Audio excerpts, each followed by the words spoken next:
There has been plenty of talk regarding India's team combinations heading into not just the Asia Cup but also the World Cup, because well, after the Asia Cup and the World Cup, really you've only got one bilateral series, that being of course the Australia series. So at this point you need to be settled with all of your team combinations and knowing what not only your best team combination is but how to best make it work. But whilst a lot of that debate has centered around the fact that India maybe need a left-hander in the batting lineup or maybe more left-handers than that, or you need to be extending the batting lineup. One of the best ways to extend your batting lineup is by having all-rounders, and unfortunately India right now really genuinely don't have those many pure all-rounders. And even of the four that India have in the squad currently, namely Hardik Pandya, Shardul Thakur, Ravindra Jadeja and of course Akshar Patel, three are already guaranteed to be playing.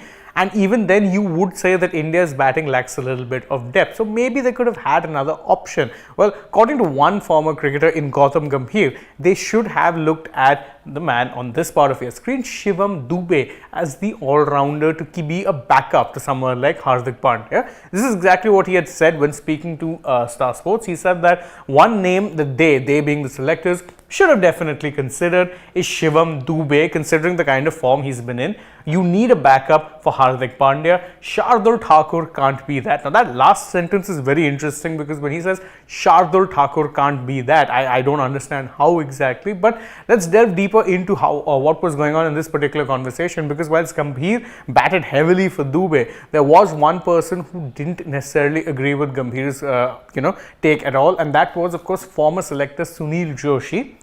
What Joshi said was that we have seen Shivam Dube. He would have been scoring in T20s, but this is a different format and tournament. Dube has struggled with the ball and also in the field. Those last lines, very, very important. Dube has struggled with the ball and also in the field. Those are probably the biggest criticisms of Dube, in the sense that despite the fact that he is in fact a fast bowling or medium pace bowling all-rounder, he's someone who doesn't really have that much penetration with the ball, and he's not even economical thereafter. He tends to go for wickets, probably not the best of fielders. Despite being a pretty tall guy, he tends to drop catches as well. So Sunil Joshi's assessment in that regard, very, very correct. And it does bear out, the proof is really in the pudding in this case when you look at Shivam Dube's numbers across, let's say, formats. Now, it would be very unfair to look at his ODI numbers because he's only played the one-day international game. So, we're not going to be taking a look at his ODI numbers, but rather his T20I, his IPL numbers, as well as, of course, his List A numbers, all of which he's played a substantial amount of games wherein there is enough of a sample size in which to better judge the 30-year-old on. So what do these numbers tell us really? It doesn't make for very pretty reading, truth be told. First off, let's look at his T20I numbers. He's played 15 T20I matches through the course of his career, in which he's taken 5 wickets. You have that right. 15 matches, only 5 wickets. Even the economy, as I said, doesn't make for great reading. 9.79 is expensive no matter which way you try to look at things. And his best bowling figures in a match are 3 for 30. Again, this is hardly a person who has lit the stage on fire when it comes to T20Is, especially with the ball. We're not looking at his batting statistics here because we know that whilst his batting stats may be missed, he's proven time and time again that he can be more than handy with the bat in the middle orders, particularly when it comes to taking on the spinners. So his batting numbers or his batting ability, not in doubt for me or for a lot of people. Bowling, on the other hand, as I said, leaves a lot to be desired, and it gets worse when you look at his IPL numbers, where again he's played substantially more matches than he has T20Is. His IPL numbers make for even worse reading. In 51 matches, he has taken 4 wickets,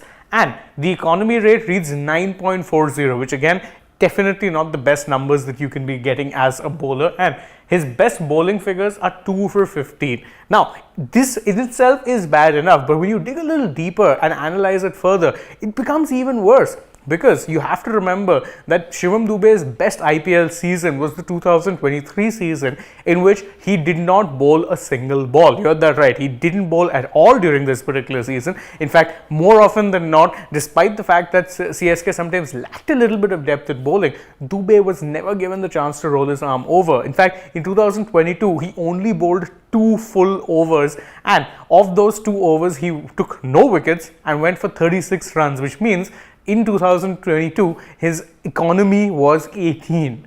not good reading, whichever way you're looking at it. But there is a school of thought that maybe, just maybe, someone like a Dube could be an effective bowler in, say, ODI cricket, where of course he'd not be under the cosh as much as he would be in T20I. So, which is why I said, aside from just looking at his T20 numbers, it's important to look at his list A numbers, because again, he's only played the one ODI. It would make no sense reading too much into those numbers. So, what does his list A numbers read like?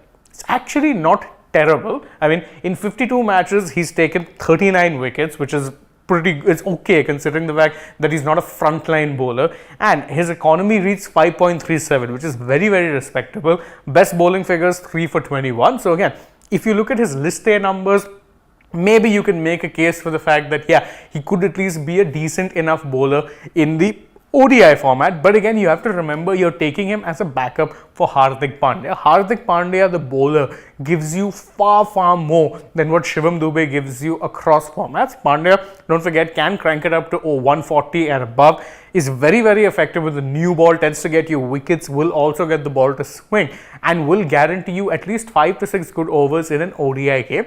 Can you expect the same from a Shivam Dube, who, let me remind you, has not bowled his full quota of overs in a T20 match for what feels like forever at this point? Even there, he'll bowl at most 1 or 2 overs, never the full 4. And even when he has bowled, he has tended to struggle a lot, to the point where this year his franchise did not actually even utilize him as a bowling option. So is Shivam Dube probably that person who could be a backup to Pandya?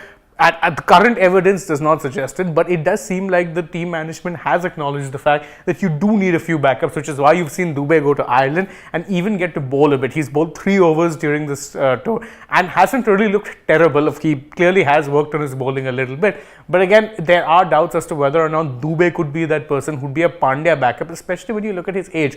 He might not seem it, but he's 30 years old already. Maybe you need to be looking younger, but that's what I feel. How do you guys think about this entire matter? Do you agree with Gambhir, or do you think that maybe India need to be looking a little deeper for backups to Hardik Pandya? You can let us know in the comments below, and don't forget to like this video, share it with your friends, subscribe to the channel, tap the bell icon, leave us a comment, follow us on Instagram, Twitter and Facebook. Don't forget to download the SportsTech app, and if you're already on the channel, go ahead, check out some other videos that we've done. But for now, from my side, it is goodbye.